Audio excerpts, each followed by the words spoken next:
Today we're taking a look at the Cleveland Indians vs Chicago Cubs match, which is happening on Tuesday, June 22, 2021, and giving you my betting tips and predictions in general on this game.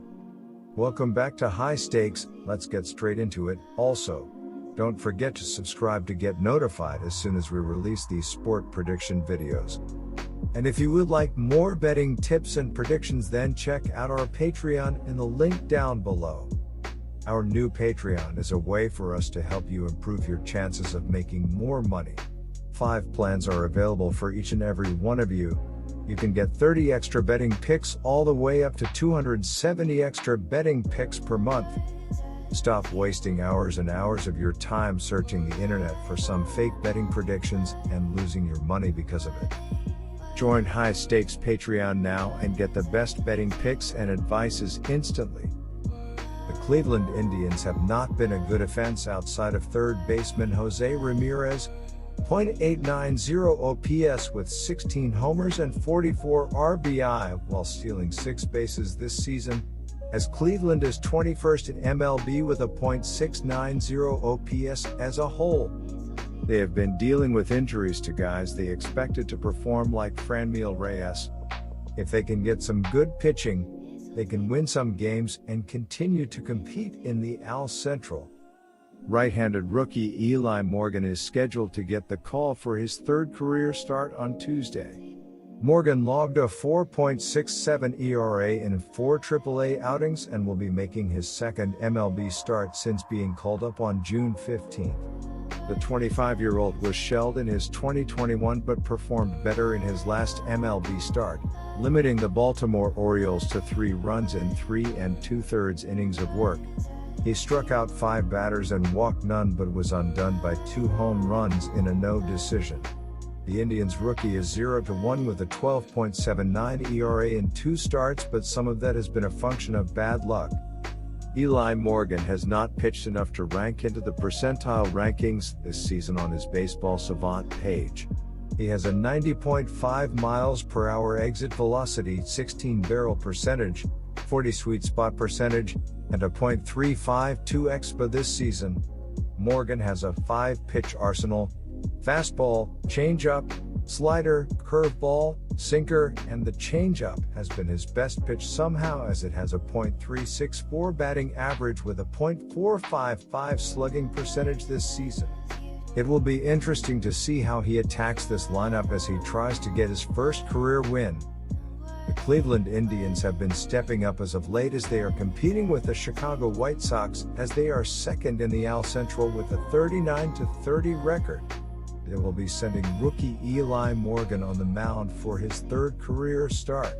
He did not factor in the decision last time out against the Baltimore Orioles, as they went 3.2 innings and allowed 3 runs on 5 hits with no walks and 5 strikeouts.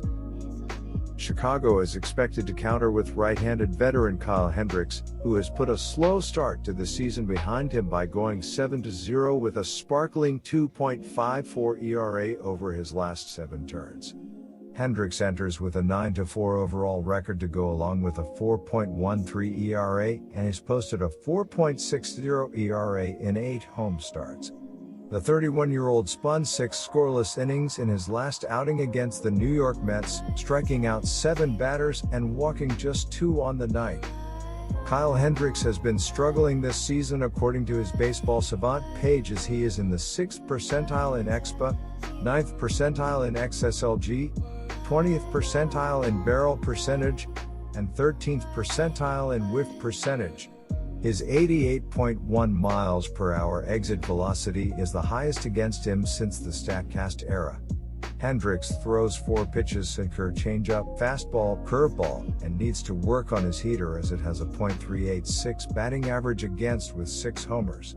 He faced the Indians once last season, and he won as he went 6 innings and allowed a run on 7 hits with no walks and 5 strikeouts.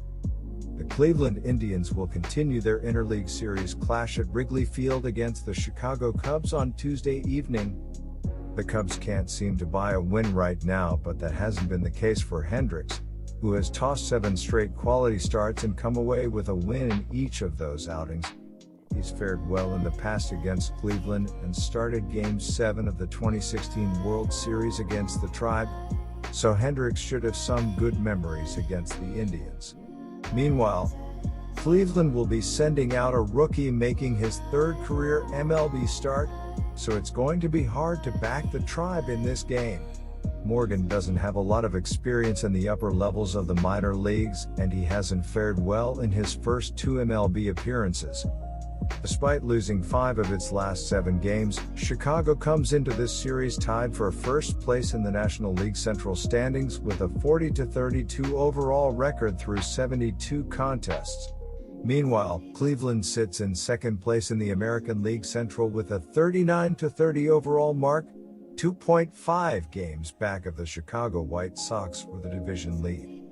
In his first 6 1/3 MLB innings, Morgan has given up a whopping 4.26 home runs per 9 innings of work.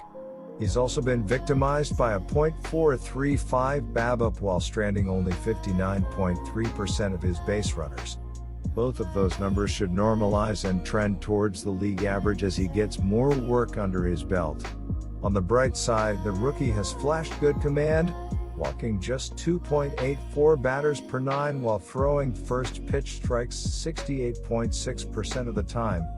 He's also struck out a healthy 17.1% of the batters he's faced through 2 starts. This will be Morgan's first career interleague start and his first career start against the Cubs. Can the Cubs keep pace atop the NL Central standings with a win over the Indians at Wrigley Field on Tuesday night? My betting advice is to pick Chicago Cubs minus 1.5. After winning 7 straight starts and logging quality outings in each appearance, Hendricks is suddenly tied for second in the MLB with 9 wins. The Cubs right-hander has posted solid strikeout and walk ratios this season, but he's been bitten by the long ball, giving up 2.12 home runs per 9 innings of work. Through 14 starts, he's allowed a home run per fly ball rate of 21.8%, nearly double his previous career high mark, 14.8%. After giving up 17 runs in 2 losses, the Indian staff has turned it around, only giving up 1 run in their last 2 games, and it beat the Cubs 4-0 in Game 1 of this series. In that game, each team had 6 hits and Bobby Bradley and Josh Naylor each went yard and combined for 3 RBI. Hendricks has made just 1 career regular season start against the Tribe, allowing 1 run in 6 innings of work to escape with the win.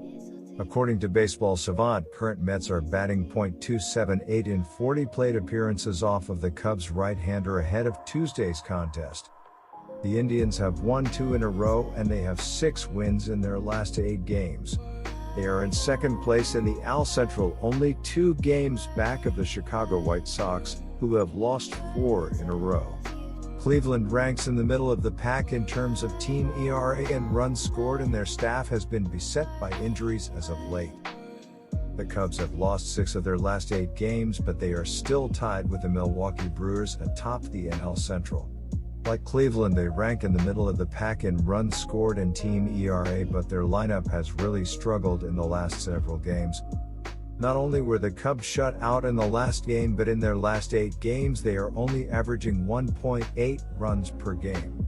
In the 4-0 loss in the first game of this series, the Cubs had 6 hits, Wilson Contreras had 2 of them, and SS Javier Baez was yanked after forgetting how many outs there were and getting doubled off on the base path. Baez leads the Cubbies in HR 16 and RBI 44. But is only batting .226 and has not hits in his last 3 games and no RBI in his last 4 games. Chris Bryant leads the team batting .277, but in June his batting average has dropped 39 points. This season the Cubs are 25-13 at home, which is the second best home record in the NL. My second betting advice for that game is to pick under. Good luck to all of you.